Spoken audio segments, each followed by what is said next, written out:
웨슬리 표준설교 44편의 중심 내용. 하늘 사람의 성수, 성화. 거듭남은 거룩한 삶, 곧 성화의 출발점이다. 우리가 처음 태어날 때 우리의 내적이고 외적인 거룩함의 변화가 시작된다. 그 이후부터 우리는 점차 우리의 머리 대신 그리스도의 장성한 분량에 이르기까지 성장해 나간다. 이는 거듭남과 거룩하게 되는 것, 즉 신생과 성화의 구분과 그 내적 연결이 어떠함을 보여준다. 인간의 자연적인 출생과 성장, 영적 출생과 성장 사이에는 정확한 유비가 있다. 아이가 여인으로부터 순간적으로 혹은 짧은 시간 내에 탄생하여 점진적으로 자라 성인에 이르듯이 영적으로도 하나님에게서 순간적으로 혹은 짧은 시간에 탄생하여 그리스도의 장성한 분량에까지 점진적으로 성장한다. 거듭난 자는 의인이다. 의인은 그리스도의 복음을 믿는 자다. 이전의 삶을 떠나 완전히 그리스도께 의탁하는 자다. 그렇기에 그는 새로운 피조물이라 불린다. 그는 하늘을 소유했고 죽음의 잠에서 깨어난 자이기 때문이다. 그에게는 새로운 삶이 주어졌다. 이전에 도무지 경험하지 못한 것을 경험하게 되었다. 그러나 오해 말아야 한다. 이렇게 거듭났다고 해서, 이렇게 하늘을 소유했다고 해서 그가 세상 가운데 살아야 한다는 사실이 바뀐 것은 아니다. 의인은 여전히 세상 가운데 있고 그 안에서 자라나야 한다. 그러나 다른 이들과 달리 이 세상에 속하지 않고 세상 사람들과 다르게 살아간다. 의인에게 세상은 동일하다. 그는 세상 가운데서 다른 사람들처럼 살아간다. 그러나 세상 사람들과는 다른 시각을 가지고 살아간다. 다른 시각이란 무엇인가? 다름 아닌 믿음이다. 거듭난 자가 갖는 새로운 영적인 감각으로 세상을 바라보며 산다. 믿음으로 산다. 많은 이들이 오해하는 것이 이 부분이다. 기독교인들은 의는 믿음으로 이루어지고 구원은 믿음으로 말미암는다는 사실을 안다. 그런데 의인이 된 다음에도 믿음으로 살아야 한다는 사실을 망각하는 이들이 많다. 믿음으로 사는 삶이란 새로운 삶의 방식을 의미한다. 옛사람의 모습, 옛사람의 생각, 옛사람의 생활 습관을 놓아버리고 하나님이 주신 새로운 영적 감각으로 세상을 이해하며 살아가는 것을 말한다. 노아의 삶을 보라. 그는 세상 가운데 살았다. 그러나 세상에 속하지 않았다. 그의 눈은 하나님을 향했으며 그의 귀는 하나님의 말씀에 열려 있었다. 그렇기에 하나님의 뜻을 알았고 하나님이 명하시는 바를 좇았다. 방주를 지으라. 세상은 이 말씀의 의미를 알지 못했다. 그러나 노아는 알았다. 그는 방주를 지으면서 세상 사람들의 손가락질, 비난에 조금도 관심을 두지 않았다. 아니, 그의 모든 영혼을 하나님의 세계가 차지했기에 그런데 관심을 둘 여지가 없었다. 그는 세상에 살았으나 하늘을 품고 살았다. 의인은 믿음으로 사는 자다. 믿음으로 사는 삶은 육에 따라 살지 않는 삶이다. 육체의 욕망을 십자가에 못 박은 삶이다. 음행, 더러움, 부정, 호색, 우상숭배, 마술, 증오와 다툼, 시기, 분노, 당파심, 분열, 분파, 질투, 살인, 술 취함, 복수의 삶을 피한다. 자기 내부에 쓴 뿌리를 늘 느끼지만 위로부터의 능력을 부여받아 쓴 뿌리가 돋아서 괴롭히는 것을 이긴다. 육체의 욕망을 이기는 삶을 통해 찬양과 감사의 기회를 갖게 된다. 또한 믿음으로 사는 삶은 영에 따라 사는 삶이다. 그 사람 안에서 솟아나는 영생의 샘물로 말미암아 사랑의 삶을 산다. 성령의 인도하심으로 하나님의 성품을 닮아가며 마음의 모든 생각이 주님을 향하는 성화의 삶을 산다.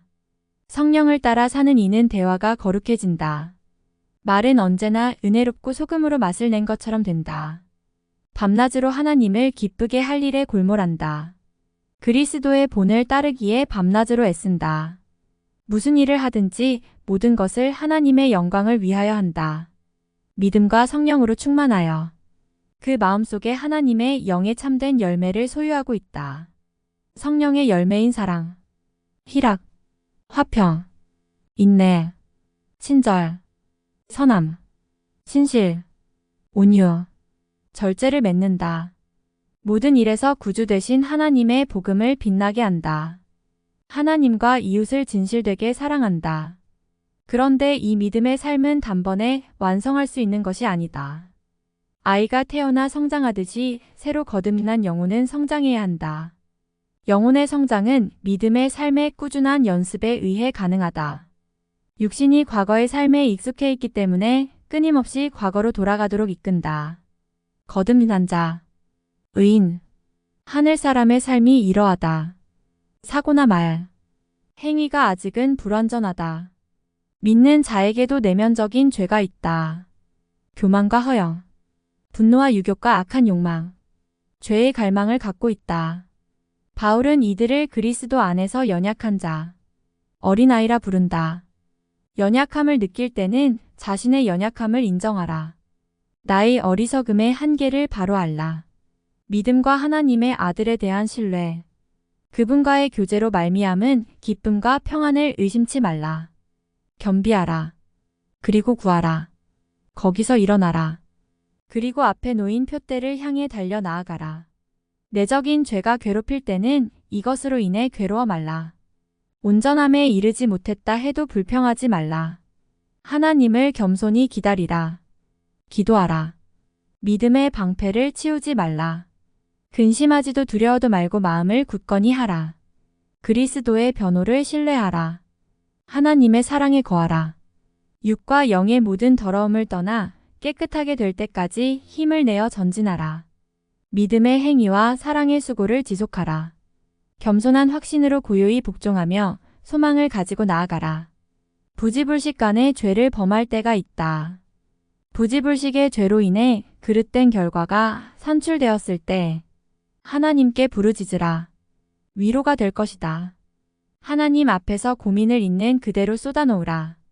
더 이상 넘어지지 않도록 영혼이 굳게 서도록 힘을 다해 기도하라.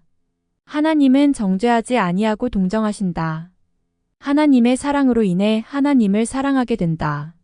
하나님의 사랑은 더 큰 힘을 가져온다. 그리스도께서 오시는 날에 정신과 혼과 육체가 흠이 없게 서게 될 것이다. 의인이 믿음으로 사는 동안 율법은 여전히 우리의 죄를 있는 그대로 드러내고 그리스도께로 인도할 것이다. 그러나 이것은 우리의 죄를 정죄하기 위해서가 아니라 그리스도 안에서 더 굳게 세우기 위함이다. 의인은 그리스도의 마음에서 벗어난 행위에 대해 부끄럽게 생각한다. 마음이 거짓되고 심히 부패됨을 날마다 느끼며 애통해한다.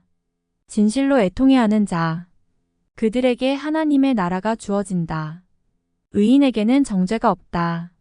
그것에 굴하지 않는 한, 영에 속한 자로 살기를 계속 싸우는 한 정죄받지 않는다. 하나님에 속해 있다는 사실을 확신하는 한 하나님은 그들을 자녀로 인정하신다. 하나님께서는 우리가 불완전할지라도 진실한 순종의 마음을 기뻐하신다. 의인은 스스로를 부끄러워할지언정 믿음 안에서 주 여호와는 나의 힘, 나의 노래, 나의 구원이라 외친다. 이 삶이 멈추어 서지 않도록 유의해야 한다. 새로운 삶에 익숙하기 위한 연습을 게을리하면 이전의 삶으로 돌아간다. 눈을 한번 떴으면 연습해야 한다. 그렇지 않으면 다시 감게 된다. 옛날의 삶은 습관으로 남아 그 삶으로 끌어들이는데 열심이다. 깨어 기도하지 않으면 다시금 영원히 잠들 수 있음을 명심하라. 그리스도 예수 안에 있음을 속단 말라. 타락할 수도 있다. 죄에 지속해서 물들어 있는가? 이는 타락이다. 죄는 마귀의 일이기 때문이다. 이들에게 희망은 헛된 희망이며 평화는 헛된 평화다. 큰 소리로 부르짖어야 한다. 비참하고, 가난하고, 죄 많고, 가엾고, 앞을 못 보고, 벌거벗은 그 모습 그대로 나아오라. 용서하시는 사랑의 계시가 다시 도래할 때까지 영혼에겐 쉼이 없다. 하늘의 사람도 범죄한다. 하나님의 영이 우리 영과 더불어 하나님의 자녀임을 증거하는 사람들은 실제 삶에서 하나님의 계명을 지키지 못하는 범죄의 경험을 호소한다. 그 대표적인 신뢰가 다윗이다. 그는 하나님께로 붙어났다. 하나님을 알았다. 믿음 가운데 굳건히 서서 하나님께 영광을 돌렸다. 그는 하나님을 사랑하는 마음으로 충만했으며 감사와 찬양과 기도를 쉬지 않고 드렸다. 그런데 그는 죄를 범했다. 간통과 살인이라는 무서운 죄를 저질렀다. 그렇다면 이런 사실이 누구든지 하나님께로서 난 자는 죄를 짓지 않는다는 말씀과 어떻게 조화되는가? 하나님께로 난 자는 자기를 지키는 한 죄를 범치 않는다.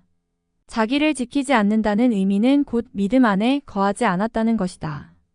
하늘 사람이 믿음으로 살지 않을 때 그는 범죄의 위험에 빠진다.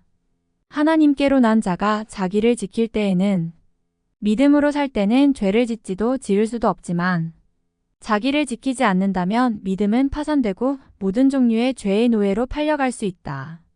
사랑으로 역사하는 믿음은 영혼으로 하여금 깨어 기도하게 하여 내적 외적 죄를 이기게 한다. 유혹은 언제나 있다. 그러나 우리의 눈이 하나님께 고정되어 있으면 유혹은 발붙일 틈이 없다.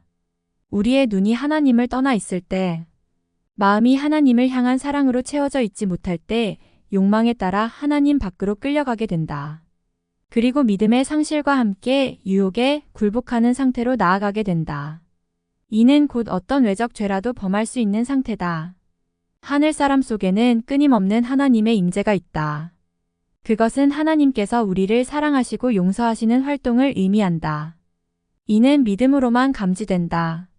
하나님의 영의 끊임없는 영감으로 하나님이 영혼 속에 숨을 불어넣으시는 일이며 영혼이 하나님께 그 숨을 다시 돌려보내는 일이다.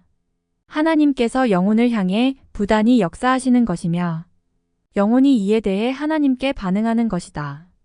우리 편에서는 그분을 향한 사랑, 찬미, 기도를 끊임없이 돌려드리는 행위이며 그리스도 안에서 거룩한 산 제사로 마음의 생각, 입의 말, 손의 모든 행동, 육체와 혼과 영을 모두 바치는 것이다. 이 영혼의 반응은 하나님의 생명을 존속시키기에 절대적으로 필요하다. 하나님께 반응하지 않으면 하나님은 영혼 위에 계속 반응하지 않으신다. 하나님은 먼저 우리에게 역사하신다. 하나님이 우리를 먼저 사랑하시고 우리에게 자신을 드러내신다. 우리가 멀리 있을 때에 하나님은 당신에게 부르시고 우리의 마음을 비추신다. 그러나 우리를 먼저 찾으신 하나님을 사랑하지 않는다면, 그분의 음성을 듣지 않는다면, 눈을 돌려 하나님의 빛을 외면한다면, 하나님의 영의 활동은 점점 사라질 것이다. 하나님의 영은 점차로 물러나 우리를 어두움에 두게 된다. 우리 영이 하나님을 향해 숨을 돌려보내지 않으면 우리의 사랑과 기도, 찬미, 감사의 산 제물이 하나님께 돌려지지 않으면 하나님의 영의 숨은 우리에게 물러날 것이다. 그러므로 우리는 근신하는 마음으로 구원을 이루어야 한다. 하늘사람, 곧 믿는 자는 죄를 이긴다. 성령이 정감과 감정을 순결하게 함으로써 믿음으로 순결하게 되며 성령이 그를 하나님의 사랑과 하나님을 향한 사랑에 거하도록 한다. 이 변화는 죄에 대항하며 하나님께 가까이 나아가고자 하는 우리의 의지의 능력을 더해준다. 거듭남으로 시작된 변화는 축적된 습관적 죄의 오염에서 우리를 깨끗게 한다. 온전한 성화는 원죄의 오염에서 깨끗게 한다. 그러나 유혹으로부터 우리를 제외시킬 은총의 상태는 없다. 유혹은 계속되며 이를 극복할 길은 그리스도의 속죄의 은혜 속에 계속 머무는 것이다. 바울의 가르침대로 남에게 전파한 후에 도리어 버림을 당하지 않도록 우리 스스로 우리의 몸을 쳐 복종하도록 해야 한다. 믿음 위에 굳게 선자라 해도 내적인 죄에 빠지지 않도록 그리하여 믿음이 파손되지 않도록 끊임없이 경계해야 한다. 깨어 하나님 앞에 마음을 쏟고 언제나 기도하며 찬미하고 감사해야 한다. 새로 난 아이처럼 순전한 말씀에 젖을 사모하고 이로 인해 장성에 나아가야 한다. 믿음으로 믿음에 나아가야 하며 은혜에서 은혜로 멈추지 말고 나아가야 한다. 그리하면 믿음이 강건해지고 하나님을 향한 사랑으로 심령이 채워질 것이며 결코 내적인 죄의 틈을 내어주지 않아 승리하게 될 것이다.